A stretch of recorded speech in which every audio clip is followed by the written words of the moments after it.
Die Plejaden haben Issa Rashid wurde 1956 also von den Plejaden impulsmäßig dazu aufgefordert, mich, Eduard Albert Meyer, zu kontaktieren. Mhm. Auf einmal so, ich muss dem Billy Meyer schreiben. So war das ja sicherlich nicht. Ja. Wie kann man sich das vorstellen, dass er mit dir in Kontakt tritt? Weißt, wie soll ich dir das sagen? Es ist einfach noch zu früh gewesen. Für ihn? Es ist einfach noch zu früh gewesen. Für ihn und für mich. Ja. Ja, er ist damit ja dann nicht fertig geworden im Grunde, Nein. innerlich, Nein. was er da entdeckt hat. Nein. Und er hat dann die Grabhöhle entdeckt, wo sie ihn dann auch geführt haben im Grunde, ohne dass er das gemerkt hat. Ja. Und er hat dann halt nicht die Schrift gefunden, aber er hat dir die Höhle gezeigt und du hast dann die Schrift gefunden. Ja. Den Talmud Emanuel. Ich bin erst auf Jordanien oben alleine, zu der Zeit, wo es geheissen hat, ich soll dann und dann runtergehen und nicht früher. Ah ja. Und dann... Ich bin schon vorher nicht unten gewesen, mit der Semjase und Asket. auch schon mit der Asket und also zuerst mit der Asket. Später dann, das ist bereits gewesen, wo ich wieder retour bin, in der Schweiz alleine mit der Semjase. Aber zuallererst bin ich da unten mit dem Sphalt. Da bin ich zuallererst da unten gewesen. Nachher bin ich mehrmals da unten gewesen mit der Asket. Und da habe ich den Dings kennengelernt, auch von Russland, der Irschi oder Irschi. Ja. Irgend so etwas hat er geheissen. Ja, der war ein kurliger Name jedenfalls. Ja. Der war mit euch ja unterwegs. Er ist mit uns unterwegs gewesen, auf Frankreich haben wir ihn mitgenommen. Eben der, Jechieli hat er, geheissen, der in Frankreich. Dem, wo ich dann eine Taschenlampe gegeben habe. Ja, aber wie bist du mit Issa Rashid in Kontakt gekommen? Issa Rashid bin ich eigentlich in Kontakt gekommen, über den Roger de Polatzky. So ist das gekommen. Ja. Okay. Ja. Der de Polatzky war geheiratet mit der Frau von Bethlehem. Da bin ich noch bei dieser Familie unten, habe ich noch gewohnt, einige Zeit. Weißt, da haben wir alle zusammen im gleichen Raum geschlafen, in der Stube rein, wie man so sagt, im Wohnraum rein. Alle miteinander dort. Wir sind etwa 10 oder 12 Leute sind wir gewesen. Haben im gleichen Raum rein, haben wir alle zusammen, es war schon mal des Nachts Geschnarch gewesen und weiss ich was. Und da hat man einfach eine Decke auf den Boden gelegt und auf dem Boden geschlafen. Da sind keine Betten gewesen, nichts. Oder da hat man einfach gemeinsam im gleichen Raum hat man backen und am Boden noch. Ah ja. Ja. Ja, und da bei ihm hast du dann Issa Rashid getroffen. Bei dem Genau. Roger de Genau. Die kannten sich. Ja, genau. Alles klar. Und Roger de Polatzky hast du durch deine Reisen, deine Globetrotter-Reisen getroffen halt. Ja, das Ne, ja, unterwegs, du warst auf Tour. Natürlich. Und so hast du Ja. ihn getroffen. So kam das. Gut. Und zwar hatte Der er... Issa Rashid ist eigentlich Priester gewesen, weisst? Ja, Laienpriester. Ja.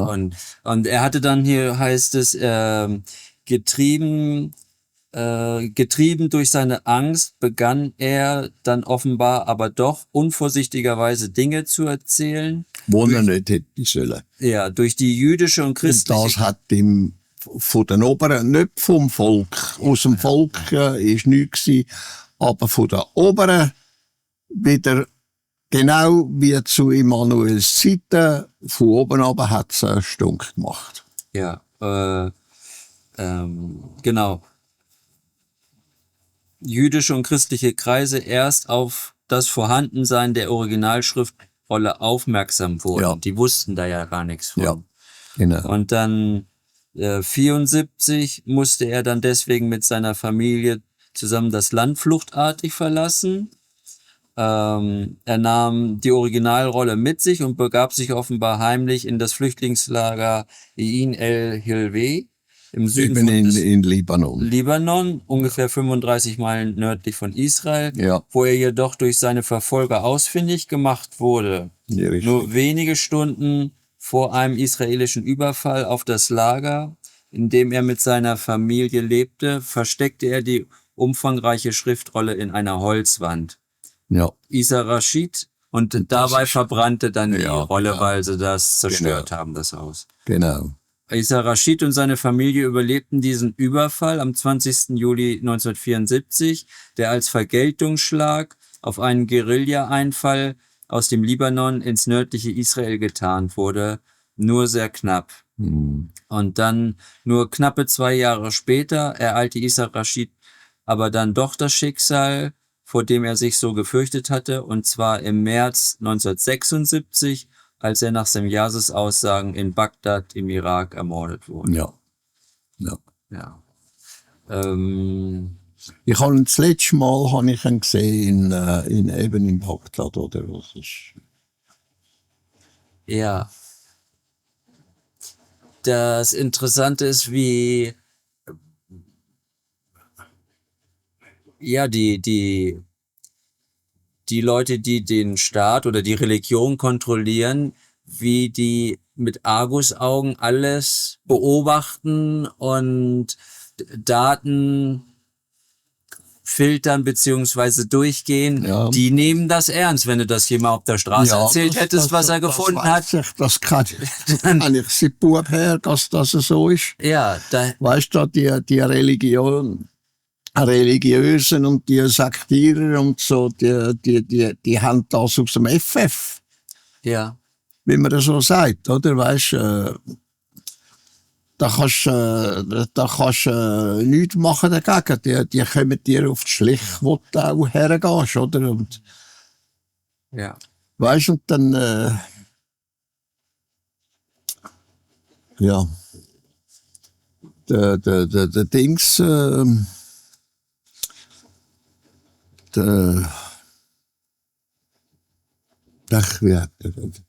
ich habe einen Roman geschrieben über ihn. Nur einen Roman geschrieben mit ihm, über ihn. Er ist ein Türk gsi. Und ist nachher auf Bagdad gegangen. Und ich habe ihn in Bagdad kennengelernt. Das ist jetzt kein Vorwurf, aber wenn er nicht so eine Angst gehabt hätte, dann hätte es ihn vielleicht auch nicht unbedingt ereilt.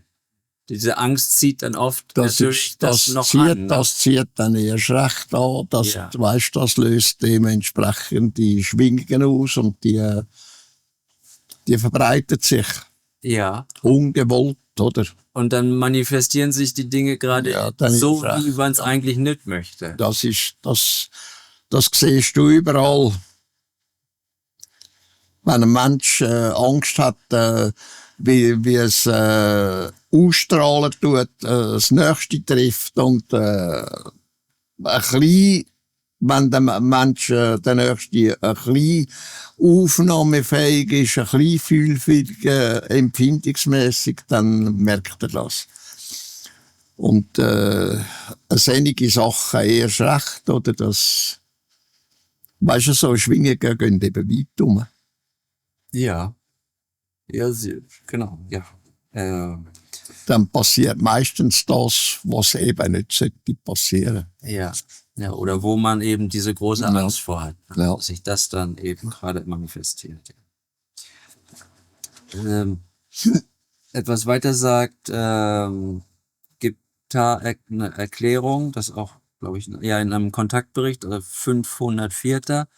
Da sagt er, die Regel ist leider die in Bezug auf einen religiösen oder gar religiös-sektierischen Glauben, dass sich dieser auf die Gene auswirkt und von dieser Seite her auf den maßgebenden Schläfenlappen derart stark wirkt, dass nicht wieder den Glauben gehandelt werden kann. Ja, weil eben, weißt du, es entsteht durch das eben ein Fanatismus.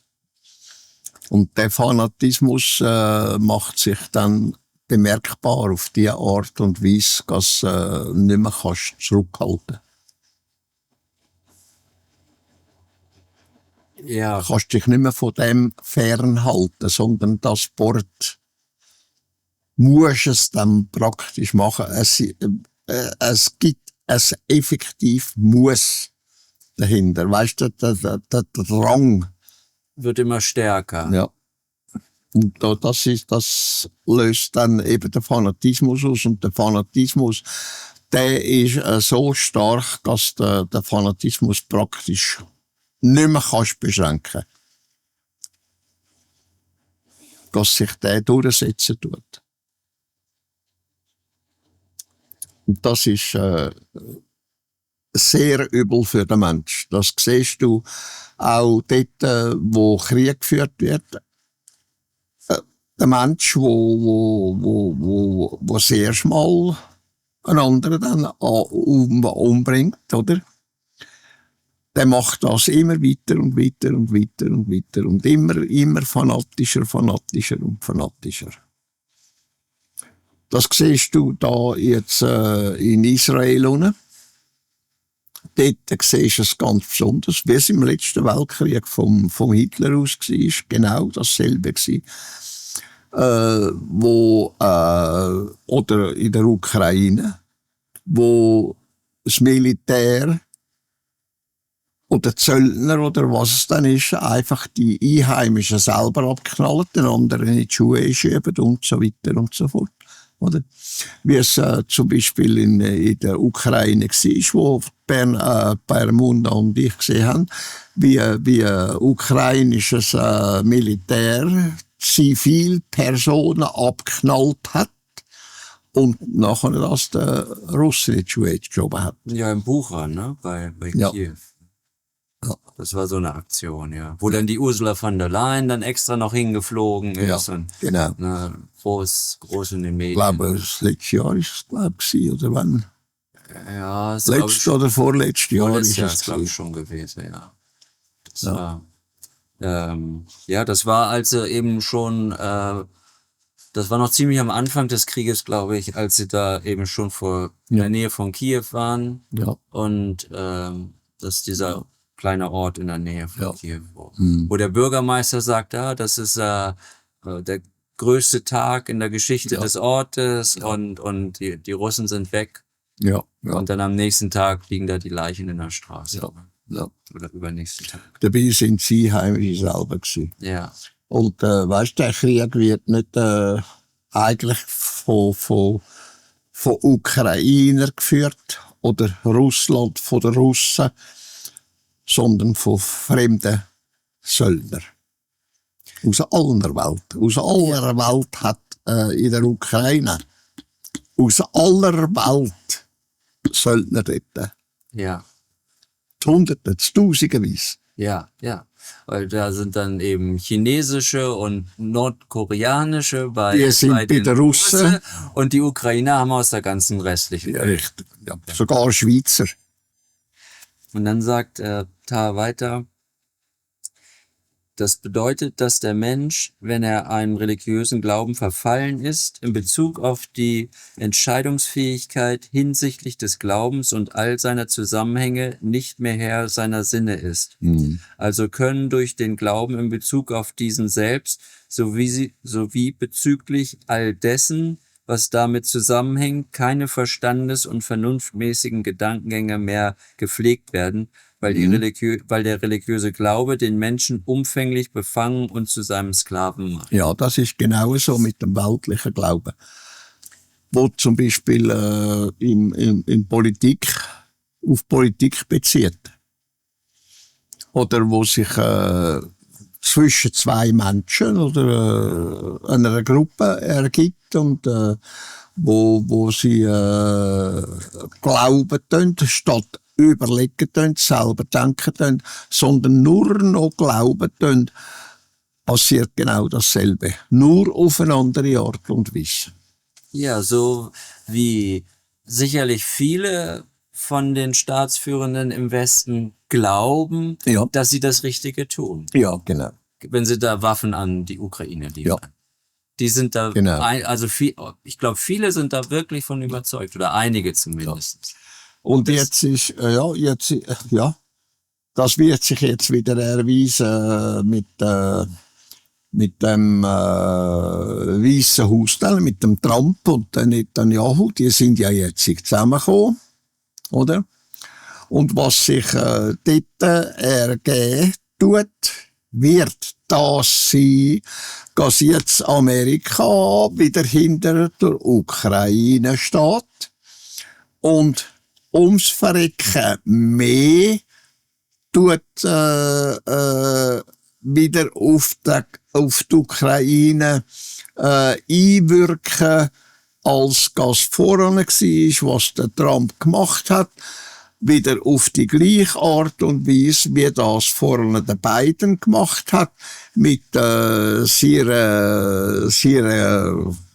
Crew, oder wie dem muss sagen, und der Hintergrundregierung, wo dort in Amerika sehr stark ist und einen Einfluss hat auf den Präsidenten, wird jetzt nach dem, was ich weiss, von der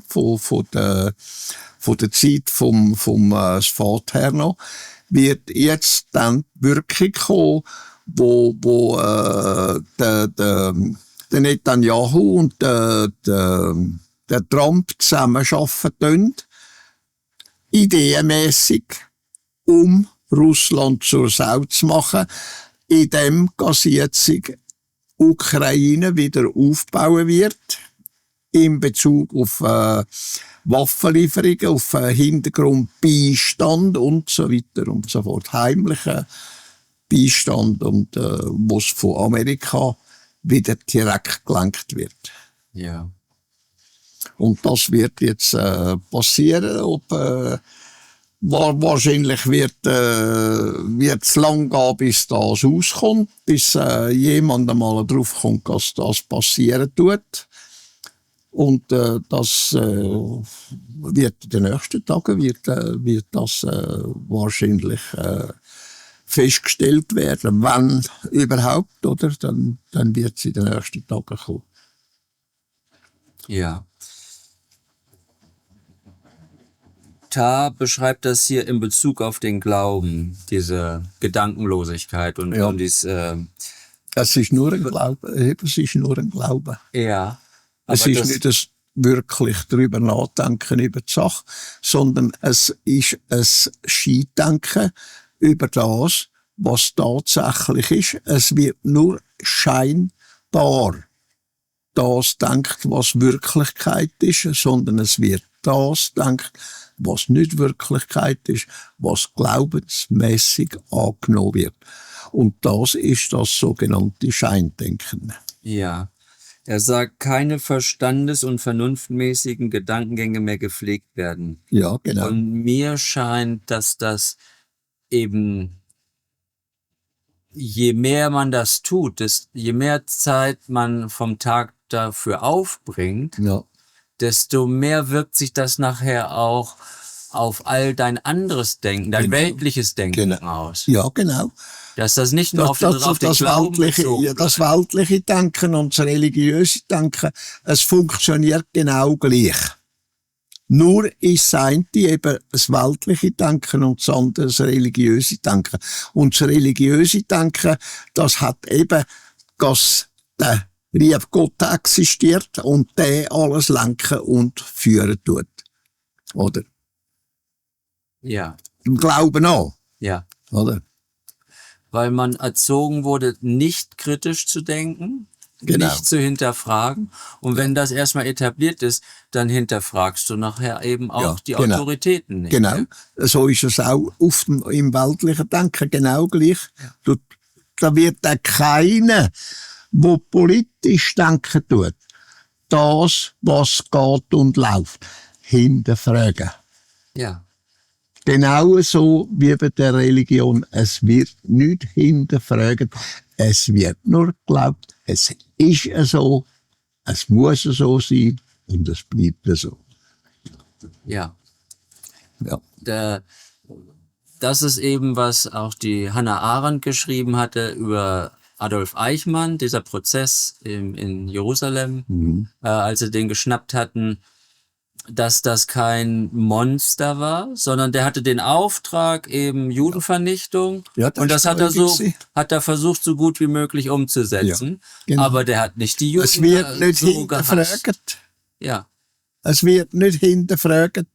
Ja. Es wird einfach an das geglaubt, was gesagt wird. Ohne, dass man hinterfragen tut. ja. Und das hat sie dann halt die Banalität des Bösen genannt. Ja. Weil das ist so banal, wirklich. Wenn du die Leute triffst, denkst du, ganz umgänglich. Und, Ja, wenn du denkst, es ist wirklich banal. ja. Und Es ist sogar mehr als banal. ja, dieses bürokratische, da kann eine solche Kälte hinterstehen. Ja. Der hat halt gesagt, ja, ich habe halt getan, was man mir aufgetragen Ja, hat. genau. Und das haben sie alle gesagt. Und so ist das auch immer geblieben, auch mit allen anderen Ländern. Genau.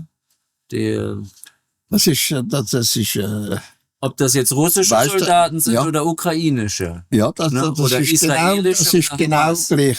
Ob es da oder dort oder anderswo ist, es ist überall genau dasselbe. Es ist sogar in der Schule so. Ja, da geht's In ja los. jeder Schule von Alters her. Ja, Oder? Weißt nicht, wenn irgendetwas ist, dann hast du müssen herheben und der Lehrer ist mit dem Lineal gekommen, hat dir draufgehauen. Das hat man Töpen genannt.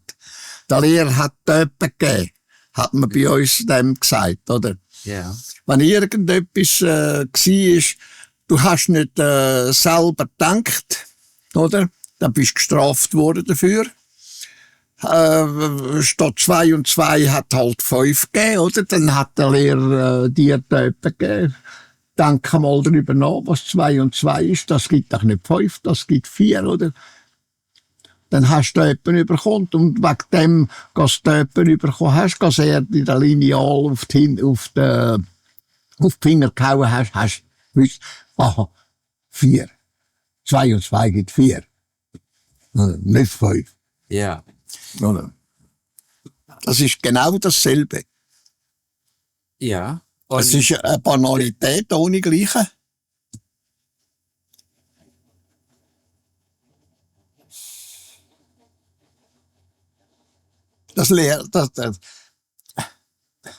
Mit anderen Worten, der Mensch lernt nur durch das, dass er Schaden kriegt. Ja, muss ja nicht gewesen. Also, Ja, wenn wenn er selber denkt, dann ist er nicht darauf angewiesen, dass er muss Schaden erleiden. Er muss nur Schaden erleiden oder er wird Schaden erleiden, dass er nicht selber denkt, dass er Scheimdenken tut, statt selber überlegen tut, was ist die Wirklichkeit, was ist die Wahrheit. Oder? Dann, wenn er das macht und das richtig macht, was muss richtig gemacht werden, dann erleidet er keinen Schaden. Oder? ja, das Denken wird ja gar nicht gelehrt. Das ist ja Nein, nur über Strafe dann gelaufen, ne? Weil man Ja, Angst vor eben. der Strafe hat. Das ist nur über die Strafe gelaufen. Das ist ja banal. dass Ja, so ach so. etwas überhaupt passieren tut. Dass der Mensch nur etwas nachher glauben oder verfechten tut durch das, dass er zuerst den Schaden erleiden tut.